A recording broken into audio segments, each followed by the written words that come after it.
Part 25.11 Surah Al-Furqan, the Criterion. Assalamu alaikum.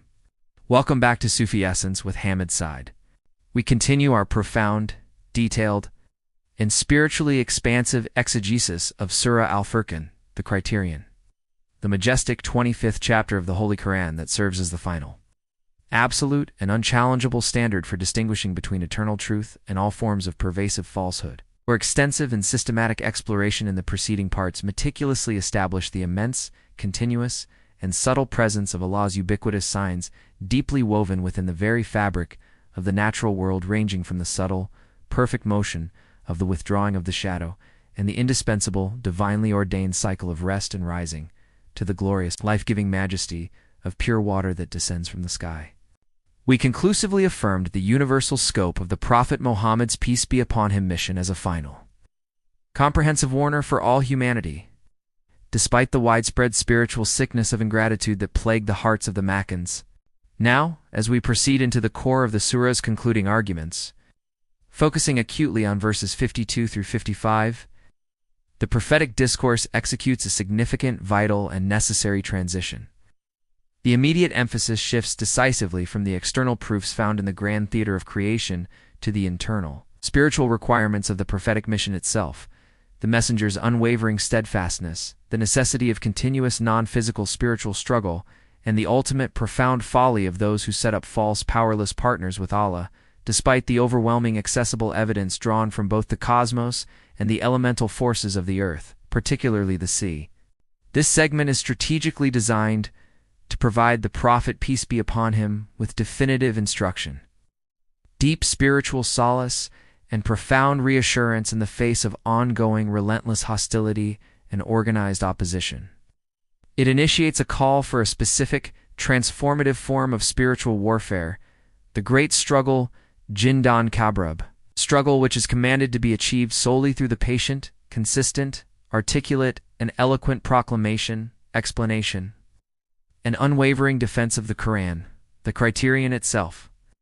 The verses then elegantly return to the natural world to introduce a new, profound, and undeniable sign of divine sovereignty, the miraculous separation of the two great opposing bodies of water, the fresh, sweet, drinkable river, and the vast, salty, consuming ocean, which meet in continuous contact, but are prevented from merging into a homogeneous whole. This astonishing visible miracle of the two seas albagreen serves not just as a physical marvel, but as a sublime physical metaphor for the impossible union between absolute truth and absolute falsehood, and the necessary, unbridgeable distinction between the messenger and the obdurate deniers. The ultimate crushing lesson here is that resistance to the clear, luminous message is not merely a matter of differing intellectual opinion or simple political rivalry. It is an act of supporting partners' Shirk, false deities, who are fundamentally incapable of even their own defense, much less the defense or sustenance of the deniers. Consequently, the only necessary and justified path forward for the believer is one of resolute patience, unwavering spiritual effort, and continuous engagement through the sublime power of the divine word. Let us now immerse ourselves in the spiritual command for prophetic steadfastness and the majestic, dual sign of the two seas. Kanzelam and Qur'an, Al-Furqan, the Criterion. 25 minutes and 52 seconds, verse 52. So do not obey the disbelievers and do a great struggle against them with this Qur'an. The 52nd verse delivers a direct, strong, highly personalized command to the Prophet Muhammad, peace be upon him, which stands as a timeless, foundational anchor and a powerful guiding principle for all subsequent callers to Allah who face unrelenting opposition. So do not obey the disbelievers, Falb to I al-Kafirin. This is an absolute, non-negotiable prohibition against compromising the fundamental truth, diluting the message, or bending the principles of the divine law to appease the demands, mockery, or coercive power of the deniers. The sustained rejection of the Makkans, despite the presentation of all the signs and warnings, necessitates a clear, decisive spiritual separation and an unyielding, resolute stance on the part of the messenger. The command continues immediately by defining the precise nature of the required, divinely sanctioned response, and do a great struggle against them with this Qur'an. Wajidam Bahi Jihādan Kabīrā. The term great struggle Jihādan Kabīrā is of paramount importance and is used here in its highest, most rigorous context. It does not primarily refer to physical military warfare, as the Prophet, peace be upon him, was not yet authorized for battle. Rather, it specifically signifies the ultimate, most demanding and continuous form of spiritual, intellectual, and moral jihad. The persistent, eloquent, rigorous, intellectual, and spiritual struggle carried out specifically with this Qur'an, the Criterion. The Qur'an itself, its arguments, its evidences, its warnings, and its eternal truths is commanded to be the sole weapon, the unchallengeable evidence, the perfect argument, and the overwhelming spiritual force.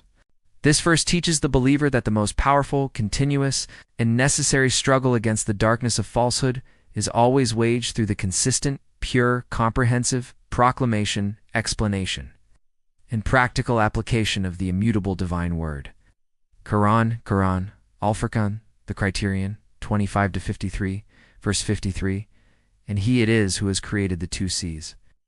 This one's sweet, very pleasant, and this one's salty, very bitter, and he has placed a barrier and a partition between them. The 53rd verse abruptly, yet elegantly, shifts the focus from the spiritual struggle to another profound, undeniable, and universally accessible sign of Allah's meticulous, majestic creative power. Using a metaphor that is immediately comprehensible to the coastal and trading Arabian audience, the meeting of the seas, and he it is who has created the two seas, Wahua, Oladik, Maraja, Alba rain. The term to seize Alba grain refers to the astonishing natural phenomenon where a fresh, sweet, and drinkable river, a flow of pleasant water, meets and mixes with the vast, salty, and unpotable ocean water. The verse emphasizes the stark, absolute contrast in their intrinsic qualities. This one's sweet, very pleasant, and this one's salty, very bitter. HDH, Adbin Furtan, Wa, HDH, Mil, UJ. The characteristic sweetness, Adbin Furtan, signifying life and pleasantness, and the characteristic extreme bitterness, Milkan UJ, signifying dryness and unsuitability for life, are perfect, absolute opposites. Yet, despite their continuous, often forceful contact, Allah has established a precise cosmic boundary, and He has placed a barrier and a partition between them. Wa, Jala Bainaham, Barzaka Wa, Idra, the utilization of two terms, barrier, Barzaka, and partition. Idra intensifies the sense of absolute, sustained separation. This physical miracle serves as a sublime physical proof of Allah's absolute power to regulate all things and functions as an eternal, spiritual metaphor for the necessary, unbridgeable distinction between the truth, the sweet, life-giving water, and falsehood, the salty, bitter, and corrosive water, despite their close, continuous proximity in the world.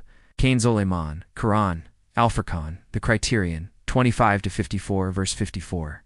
And He it is who created man from water, then appointed for him kindred in relations by marriage. Their sustainer is all-powerful. The 54th verse now gracefully moves the focus from the grand creation of the universe and the seas to the highly detailed creation of man and the complexity of human society, presenting a sign that is both internal, biological, and social. And He it is who created man from water, Wahua, Aladik, Kalaka, Mina Alemdi, Ibasharb.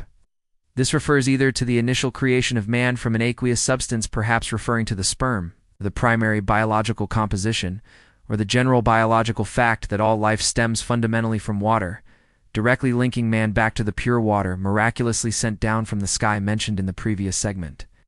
From this simple, single, and fundamental beginning, Allah created the intricate, essential web of human social structure, then appointed for him kindred and relations by marriage.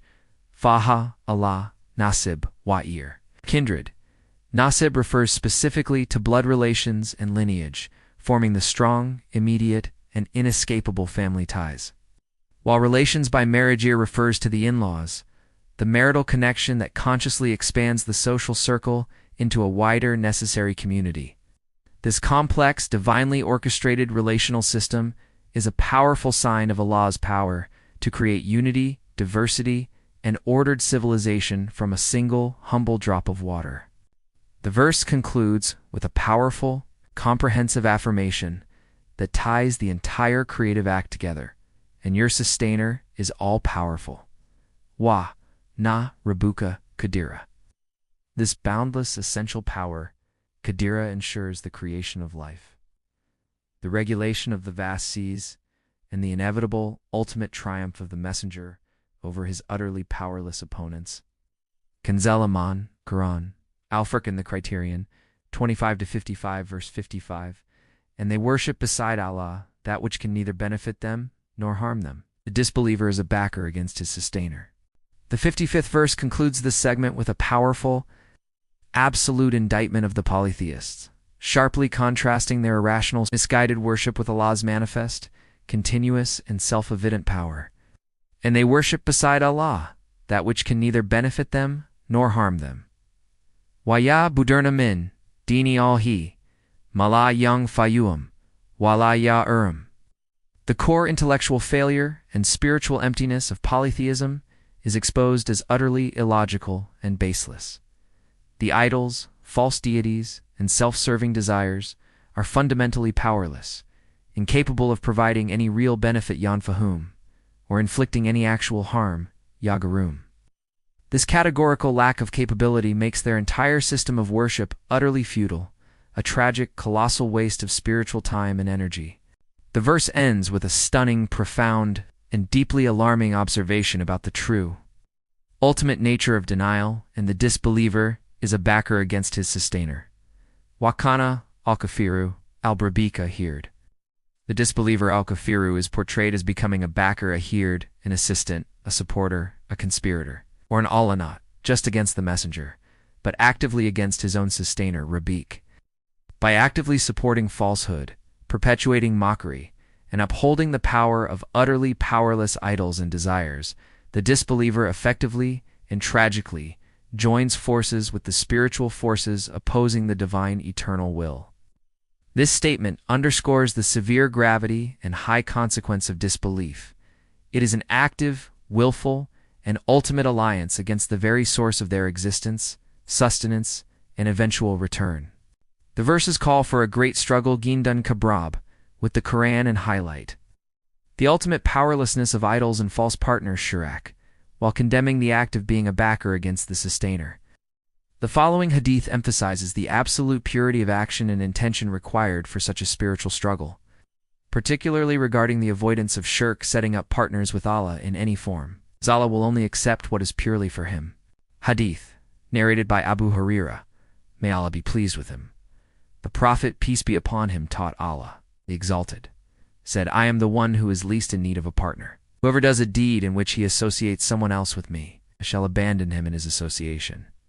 Sahih Muslim Hadith, number 2985a.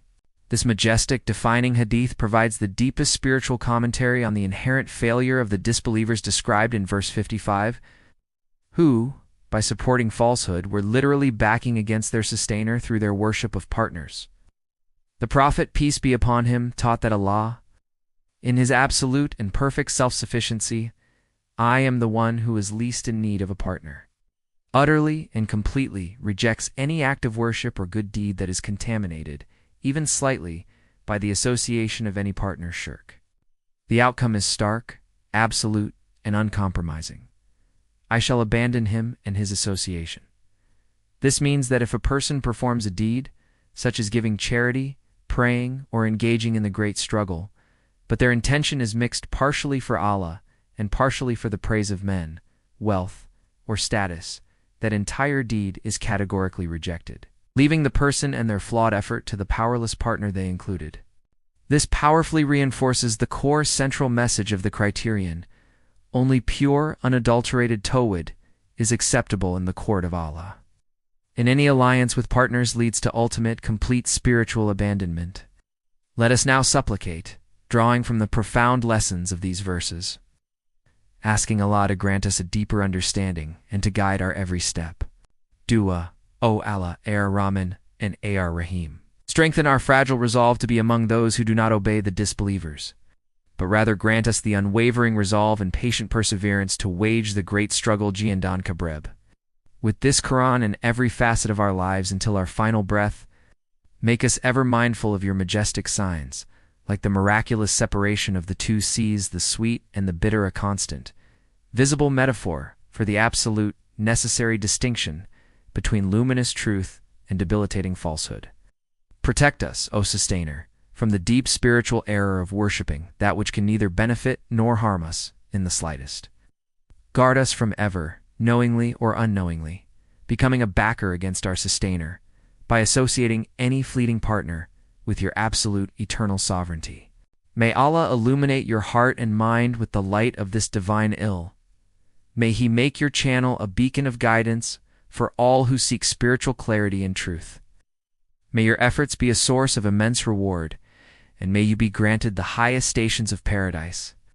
May the peace and blessings of Allah always be upon you and your loved ones. May He grant you unwavering steadfastness on the path of truth, and may your work be a testament to His magnificent names, Ar-Rahman and Ar-Rahim. Amin.